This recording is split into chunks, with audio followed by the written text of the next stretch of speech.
간증하는 거 몇 번 들었는데 일단 감사 인사 먼저 하더라고요. 저도 이렇게 부족한 저를 이렇게 귀한 자리에 서게 해주셔서 너무 감사드립니다. 처음에 이제 간증하라는 말을 들었을 때 자격이 없다고 생각했거든요. 감히 내가 어떻게. 근데 또 이것도 하나의 은혜라고 생각하고 오늘 주고 보니까 순종하란 말이 있더라고요. 순종다 생각하고 용기를 내서 간증 드리겠습니다. 아버지가 돌아가셨는데요. 아버지가 돌아가시면서 이제 맨날 병원에서 하시는 말씀이 인간은 정말 친구를 잘 사귀어야 된다. 항상 그런 말씀 하셨거든요. 왜냐하면 본인이 친구 잘못 사귀어갖고 쫄딱 망해서 화병이 일어나셨어요. 근데 이제 제가 왜 그런 말씀을 드리냐면 안타깝게도 저는 이제 40년 이렇게 살면서 제 주변에 교회를 다니는 친구가 정말 없었어요. 한 명도 딱 한 명 빼놓고는 그때는 친구가 없었습니다. 또 사회생활을 하면서 이렇게 교회 다니는 친구들이 몇 명 사람이 있었지만 진짜 제가 이렇게 보던 바람직한 기독교인의 모습은 아니었어요. 왜냐하면 너무 교만했고 욕심장이었고 정말 죄를 많이 짓는 것 같은데 회개도 안 하고 또 교회 1년에 한 번 다니면서 마치 자기가 무슨 되게 높은 사람처럼 막 저를 가르치려고 하는 모습이 진짜 꼴불견 되게 많았어요. 그래서 저는 교회에 담을 쌓고 있었죠. 또 한 10년 전쯤인가 또 어떻게 이제 교회를 아는 언니 따라갔는데 정말 충격이었거든요. 너무너무 뭐 시끄럽고 막 저를 끌어다니면서 막 편가르게 저를 끼워놓고 누구 욕을 하고 막 한 2번 나가니까 도저히 나갈 수가 없겠더라고요. 우리 교회 너무 조용한 것 같아서 이것도 조금 이상한 것 같은데 잘 모르겠습니다. 뭐가 뭔지 어쨌든 간에 저는 그렇게 담을 쌓고 있었어요. 지금도 제가 교회에 있다는 것이 아직은 잘 믿기지가 않습니다. 근데 제가 사랑의 교회 이제 한 몇 안 됐지만 오면서 느낀 게 뭐냐면 제가 교회에 대해서 진짜 엄청난 오해를 하고 있었구나라는 것을 스스로 느꼈어요. 하나님이라고 예수님이라는 큰 엄청난 산을 보지 못하고 그냥 그 밑에 있는 잡초 몇 개를 보고 그것이 전부라고 믿었던 제 자신이 조금 한심스러운 생각까지 들었습니다. 이제 사람들이 하나님을 만나려고 한 것이 아니라 진짜 사람들만 보고 제가 교회를 판단했던 것이 진짜 너무 죄송하다고 생각이 듭니다. 근데 이렇게 교회에 대해서 담을 쌓고 있던 제가 어떻게 이렇게 교회에 오게 되었는지 그 말씀을 꼭 드려야 될 것 같은데요. 제 친구 중에 유일하게 이제 정말 교회를 다니는 친구가 한 명이 있어요. 저 초등학교 때부터 저를 이렇게 교회 다니라고 했던 친구인데 저는 너나 다녀라 바쁘다 이러면서 걔를 이렇게 안 들었거든요. 근데 그 친구가 유일하게 한 명 순천에 있는데 작년 여름방학 때 이제 친구를 통해서 우리 필리핀 예수복제소 캠프를 알게 되었습니다. 이제 이렇게 좀 방황하고 힘들어하는 청소년들에게 어떤 사역을 하고 하나님을 알게 해주는 그런 캠프라서 저는 이제 그 캠프에 우리 딸 지금 영재를 보내게 되었습니다. 나중에 알았는데 이미 자리가 다 찼는데 제가 교회를 안 다니니까 특별히 또 끼워줬다고 하시더라고요. 한 달 동안이나 필리핀에 보낸다고 했을 때 딸도 막 갈팡질팡하고 울고불고 막 했고 주변에서도 거기 이상한 데 아니냐, 왜 하필 필리핀이냐, 너 이단 아니냐, 너 진짜 나쁜 엄마다, 어떻게 그런 데 보낼 수 있는데, 너 교회도 안 다니면서 막 그런 사람들이 진짜 많았어요. 그런데 진짜 이상한 게 뭐냐면 그런 말을 들으면서도 저는 의심이 안 되더라고요. 정말 필리핀에 끌려가서 못 올 수도 있다는 남들은 생각하는데 저는 정말 그만큼도 의심도 없이 그냥 쟤를 필리핀에서 보냈어요. 그리고 인천에서 정말 눈물의 이별을 하면서 이제 보냈죠. 그렇게 이제 한 달 동안 필리핀 예수복제소에 다녀온 딸내미가 인천공항에서 처음 만나서 하는 말이 전 정말 충격이었어요. 하는 말이 뭐냐면 엄마, 하나님이 나를 사랑하시나 봐요. 제가 사랑받는 아이란 걸 알았어요. 너무 감사드려요. 그리고 왜 내가 이렇게 욕심내고 제 필리핀에 가는 조건이 아이패드 사주기라는 조건이었거든요. 저는 이제 돈을 준비하고 있었는데 됐다고 하는 거예요. 그럼 필요 없다고. 엄마 저는 이제 하나님 말씀대로 세상의 물건을 버리고 기도하면 살겠다는 거예요. 얘가 변했어요. 저는 도대체 얘한테 무슨 짓을 했나, 때렸나 막 이런 의심까지 들 정도로 너무 이상하게 많이 변한 거예요. 진짜 너무 많이 변했어요. 제가 아침 일찍 일어나고요. 그리고 본인 물건을 정리하고 존댓말을 쓰고 성경을 읽고 시간 계획을 짜고 저랑 같이 유튜브에서 성경 찬양을 하고 그 아이돌 노래 대신에 찬송을 듣는 거예요. 와, 이거 기적이 일어났다. 근데 딱 정말 2주 가더라고요. 기가 막히게 2주 딱 가더니만 다시 이제 돌아가는 거예요. 그래서 저는 정말 교회가 필요했어요. 하나님을 믿기는 것보다는 하나님의 사랑을 체험한 딸이 그 믿음이 지속되기를 원했고, 그 아이가 우리 아이들이 올곧게 자라게 할 힘은 하나님이라는 생각밖에 없었어요. 진짜 이상했습니다. 저는 하나님을 믿지도 않는 사람인데 왜 하나님에게 의지하게 되고 교회밖에 없어졌는지 정말 지금도 모르겠습니다. 근데 저는 교회에 대해서 너무 안 좋은 추억들이 많았기 때문에 아무 교회나 갈 수는 없었어요. 청주에 진짜 교회가 많은데 발이 안 들여지는 거예요. 또 막 시끄럽게 막 저를 또 붙잡고 있을까봐. 그래서 순천에 있는 친구에게 카톡으로 나 이런 사연이 있는데 교회를 어디 갈지 모르겠어 라고 했더니 이 친구가 정말 뜻뜻이 기뻐하면서 저한테 했던 말이 뭐냐면 이런 거였어요. 영재를 통해서 너를 구원하기를 기다리고 계셨던 거야. 그때 정말 그게 무슨 말인지 모르겠어요. 뭘 통해 뭘 구원을 받아 막 죄진 것도 없는데 막 이랬거든요. 근데 지금도 잘 모르겠지만 모르겠어요. 근데 정말 그걸 알아가고 싶어서 제가 지금 이 자리에 있는 것 같습니다.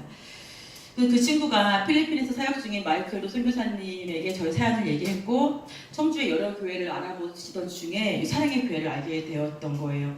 근데 더 신기한 것은 정말 마이클도 선교사님이 눈코 뜰 새 없이 바쁜데 청주에 오신다는 거예요. 그때 태풍이 불었어요. 9월달에 청주 막 그 대구 쪽에 태풍이 불어서 마이클도 선교사가 워낙 대구 쪽에 일정이 있는데 거기를 못 가고 청주에 와서 오셨던 거예요. 그래서 제가 처음으로 이제 우리 목사님과 사모님과 이제 마이클도 선교사를 만났어요. 제가 이런 얘기를 남들한테 하면 남들이 그거 사기꾼이라고 얘기하는 거예요. 그럴 리가 없다. 그렇게 딱 떨어지는 게 어딨냐. 너 사기당한 거다. 잘 알아봐라. 너 어디 가서 뭘 알아봤는지 모르겠는데 계속 저한테 알아봐라 하는 거예요. 뭐 인터넷에 들어가서 교회를 치면 나올 거다. 거기 안 들어있으면 사입이다 막 이러고 저 이런 거예요. 아무튼 그런 계기로 9월부터 교회에 나오게 되었습니다. 처음에는 너무 어색했고 목사님의 말씀도 사실은 무슨 말인지 잘 알아들을 수가 없어요. 전문 용어도 많았고 제가 모르는 등장인물들이 되게 많아서 힘들었어요. 근데 저는 교회에 온 게 솔직히 그냥 책임감으로 온 것 같습니다. 저를 자매님이라고 부르는데 너무 어색했고 예배 끝나고 밥 먹고 가라는데 이거 밥값을 내야 되나 말아야 되나 헌금을 해야 되나 그게 되게 부담스러웠어요. 또 물어봤는데 등록을 해야 된다는데 우리는 아무도 저한테 등록하란 말도 안 하고 나 왕따인가 왜 안 챙겨주지 막 이런 생각도 되게 들었어요. 근데 이렇게 마음을 잡지 못하고 있는데 일이 더 커져버렸죠. 왜냐면 이번 겨울 캠프 때 우리 시연이, 예훈이 다 이렇게 3명이 또 같이 간다는 거예요. 마음이 더 무거워졌습니다. 근데 12월 달로 기억하는데요. 그날 이렇게 멍하니 또 앉아있는데 그 찬양이 광야를 지나면이라는 찬양을 들었거든요. 근데 저는 그 찬양을 들으면서 막 가슴이 지금도 찌릿찌릿한 뭔가가 막 느껴지는 거예요. 광야가 어딘지도 모르는데 막 눈물이 날 것 같고 광야를 찬양이 너무너무 좋은 거예요. 그래서 딸내미한테도 야 이 노래 너무너무 좋지 않니? 좋다고 들었었어요. 근데 더 놀라운 건 뭐냐면 제 순천 사는 친구가 어느 날 한 4일 후에요. 카톡 보니까 12월 4일이더라고요. 보니까 널 생각하는데 갑자기 이걸 들려주고 싶어 하면서 저한테 유튜브로 찬양을 들려줬는데 그게 광야를 지나면 거예요. 그래서 그게 인생 찬양이 되었어요. 막 다 외워버렸어요. 그래서 정말 광야를 제 딸내미 아는데 매일 야 또 들어봐 가사가 뭐였지? 정말 광야를 지나며를 계속 이렇게 들었어요. 그 다음부터 제가 이렇게 우리 PPT에 찬양이 나오면 제목을 적어요. 제목을 적어서 집에 가서 그걸 다운받아요. 한 곡당 700원 주고 한 30곡 다운을 받아놨어요. 그래서 운전하면서도 계속 들으니까 이제 제가 아는 찬송가가 나오니까 그때 조금 이제 교회가 편해지더라고요. 찬양 부르면서 노래 들으면서 그랬습니다. 그리고 이제 그렇게 애들이 겨울방학 떠났어요. 근데 겨울방학 떠날 때 저랑 영재랑 진짜 많이 싸웠거든요. 갑자기 제가 안 간다는 거예요. 안 간다고 울고 저는 가라고 떼쓰고 막 왜냐면은 책임감이 있잖아요. 제가 협박했어요. 너는 진짜 교회 다닐 자격도 없어. 네가 하나님 만나고 말할 수 있어? 너는 이제 이탈이야 막 하면서 막 됐어 막 하면서 엄청 싸우고 저는 울고 엄마 협박이 울어서 그냥 어제 울면서 불면서 겨우겨우 갔어요. 근데 그렇게 필리핀에 보내놨는데 마음이 너무 무거운 거예요. 아, 그딴 거 안 가면 어떻다고, 하나님이 뭐라고 거길 보냈을까라고 너무 마음이 아픈 거예요. 근데 그 정말 또 웃긴 게 뭐냐면 그때 1월이었잖아요. 근데 제가 1월 달에 스케줄이 있는데 그게 취소가 돼버린 거예요. 돈줄이 끊긴 거예요. 밥줄이. 너무 근데 신기했어요. 어떻게 그렇게 일이 딱 끊겨버리지? 근데 시간이 남았는데 또 우여곡절 끝에 제가 필리핀에 가게 됐어요. 그래서 제가 제 떠난 지 5일 후에 저도 비행기를 타고 필리핀에 갔습니다. 가서 이제 봤는데 애들이 환경이 진짜 안 좋아요. 밥도 맛있다는 밥도 더럽게 없고요. 진짜 막 바퀴벌레도 나오고 쥐도 있어요. 진짜. 네. 근데 애들 씻는 것도 열악하고 시멘트 바닥이에요. 근데 너무 놀란 건 애들이 다 웃고 있고요. 처음 보는 사람에게 너무나 친절하게 인사하고요. 그리고 중복이더라고 하더라고요. 이렇게 손에 얹어주고 또래가 그 맞죠? 중보기도라는 용어가 물어봤고 저 뭐 하는 짓이냐고. 근데 그렇게 기도를 하고 있는 거예요. 근데 제가 뒤에서 우리 아이들을 위해서 중보기도 하는 모습을 보고 눈물이 막 나는 거예요. 쟤는 왜 저러지? 근데 그게 정말 진심으로 서로 위해 기도하고 정말 또래가 또라를 바꾸는 걸 보였어요. 너무 아름다웠거든요.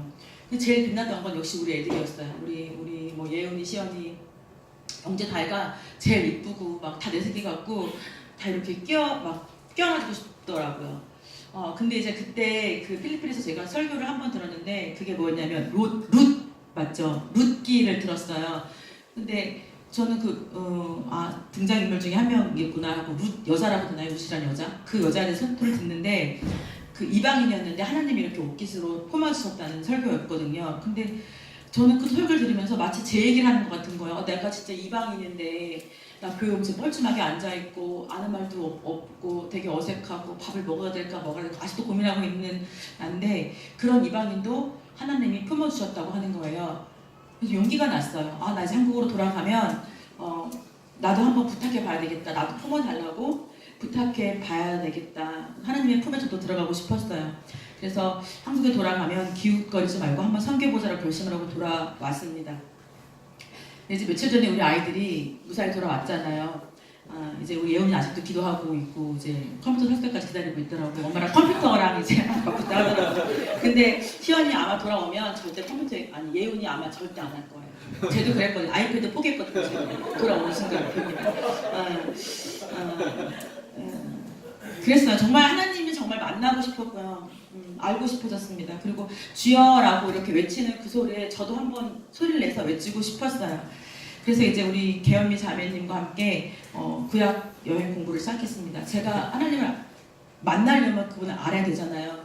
저처럼 정말 무식한 저를 가르쳐주시는 자매님 진짜 너무 감사드려요. 그리고 2월부터는 생명의 삶도 한번 끼워달라고 부탁드리려고 해요. 뭘 알아야지 뭘 따지거나 말거나 할 수 있을 거 아니겠습니까? 알고 싶어요. 그래서 간절한 마음으로 하나님을 찾으면 언젠가 저에게도 와주실 것 같아요. 저는 그 순간이 너무 기대가 됩니다.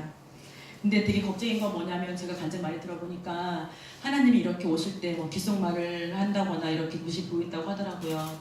저한테는 그냥 한국말 와주셨으면 좋겠는데 되게 힘들게 하고 오신다는 거예요. 나를 힘들게 하고 기운을 쫙 빼놓고 사람이 진짜 힘들 때 의지할 때 없을 때 그때 나타나신다는 거예요. 너무 걱정이 되는 게 뭐냐면 저 진짜 여태까지 진짜 힘들게 살았거든요. 되게 진짜 힘들게 막 살았는데 이제 조금 살만하고 이제 조금 편해졌는데 또 저를 힘들게 하시면 어떡하나 그게 좀 무섭긴 해요. 그래서 저한테 제발 제가 견딜 수 있는 그렇게 좀 너무 많이 힘들게 안 하고 왔었으면 너무 좋겠습니다. 그리고 제가 교회를 이렇게 알겠다 교회 다녀라고 이야기하면서 가장 많이 들은 소리가 뭐였냐면 그런 거예요. 하나님이 영지 엄마를 쓰시려나 보다. 하나님이 정주 너를 쓰시려고 하나 보다. 이런 말이었어요. 모든 게 다 계획하고 너를 부른 거라고 하시는 거예요. 저를 진짜 모르겠습니다. 저를 어디에다 쓰시려고 여기까지 오게 하셨는지. 근데 저도 진짜 교회에서 쓸모있는 사람이 되었으면 정말 좋겠습니다. 돌이켜보면 이 모든 과정들이 진짜 너무 신기해요. 진짜 누군가의 대본대로 진짜 여기 와 있는 것 같아요. 진짜 저 작년 이맘때는 그 무당집 가서 5만 원 주고 정복 있었거든요. 어디 점집 어디 영화냐 힘들 때마다 점집 가서 막 그랬었어요.